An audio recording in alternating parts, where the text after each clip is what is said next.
नमस्कार सभी को, आप सभी लोगों का फिर से स्वागत है और एक नए वीडियो में। तो पिछले वीडियो में हमने नागार्जुन जी की कविता बहुत दिनों के बाद पढ़ा हुआ था और इस भाग में हम उनके जो कुछ महत्वपूर्ण एमसीक्यू मैंने तैयार किया हुआ है उनको हम सॉल्व करेंगे। तो रचयिता कौन है? आसान सा सवाल है, नागार्जुन। सभी के रचयिता को आपको याद रखना है। कवि ने बहुत दिनों के बाद अपनी आंखों से क्या जी भर कर देखा? देखा क्या वो? पकी सुनहली फसलों की मुस्कान या फिर खिलखिलाने को, लहलहाने को वो देखते हैं। धान कुटती किशोरियों की आवाज को कवि ने किसकी तान कहा है? किसकी तान? इतना मधुर है कि कोकिल कंठी तान उन्होंने कहा हुआ है। कवि ने किसके फूलों को जी भर के देखा? तो मोलेसरी के फूल को उन्होंने जी भर कर देखा। पगडंडी नहीं, जी भर के सूंघा। पगडंडी की धूल को किस रूप में बताया गया है? चंदन बरनी, चंदन जैसा पवित्र या फिर चंदन जैसा वर्ण। कवि ने जी भर कर क्या खाया? ताजा फल, तालम खाना, पकवान, हरी सब्जियां।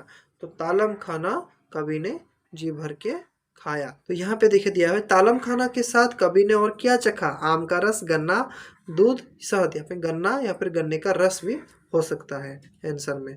ताजे टटके विशेषण किसके लिए प्रयुक्त हुआ है? फसलों के लिए, किशोरी के लिए, मल्लोसरी के फूल के लिए, गन्नों के लिए। तो ताजे टटके ये विशेषण मोलेसरी के फूलों के लिए प्रयुक्त हुआ है। कवि ने गंध रूप रस शब्द स्पर्श को कहाँ भोगने की बात की? स्वर्ग में, शहर में, इस भू पर या फिर कल्पना लोक में? तो इस भू पर भोगने की उन्होंने बात की है। कोकिल कंठी तान का संबंध किस क्रिया से है? नाचना, धान कूटना, फसल काटना या फिर पानी भरना? तो धान कूटने के साथ है।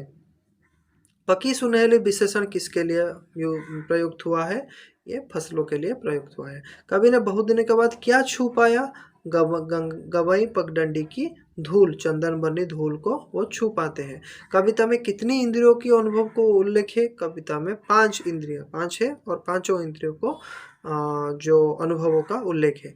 गवई शब्द का अर्थ क्या है? गंदा, गंवार, ग्रामीण या फिर पुराना? तो ग्रामीण इसका अर्थ है, याद रखिए ग्रामीण।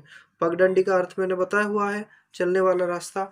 ढेर ढेर से किसके परिमाण को दर्शाता है? मोलेसरी के फूल को परिमाण को यहाँ पे दर्शाता है। कोकिल कंठी में कौन सा अलंकार है?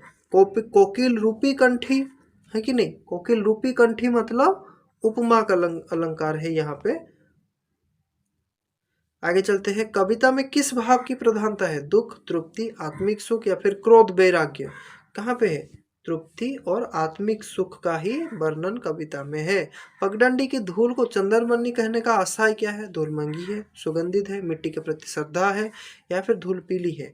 तो याद रखिए मिट्टी के प्रति श्रद्धा है और अपने जड़ों के साथ काफी जुड़ाव उन्होंने महसूस किया, इसी के कारण वो बताया है। कविता में शब्द का अनुभव किससे होता है? पक्षियों से, हवा से, धान कुटती किशोरियों से, नदी से? तो शब्द का अनुभव धान कुटती किशोरी से होता है। कोकिल कंठी। रस का अनुभव कवि को किनसे हुआ? तालम खाना और गन्ने से रस का अनुभव उन्हें होता है। रूप का अनुभव किससे संबंधित है? किशोरियों से, पकी सुनहली फसलों से, पगडंडी से और बादलों से? तो पकी सुनहली फसलों से रूप का अनुभव उन्हें होता है। गंध का अनुभव कहाँ से होता है? मौसलियों के फूलों से गंध का अनुभव उन्हें होता है। बहुत दिनों के बाद पुनरावृत्ति क्या दर्शाती है? भूलने की आदत, लंबे अंतराल बाद लौटने की उत्साह, समय की कमी, गांव की बदहाली। तो लंबे अंतराल के बाद लौटने की उत्साह को बताता है। कविता किस जीवन को दर्शाती है? प्रकृति और जड़ों की ओर वापसी, उसी मूल भाव की ओर यहाँ पे संकेत कविता करती है।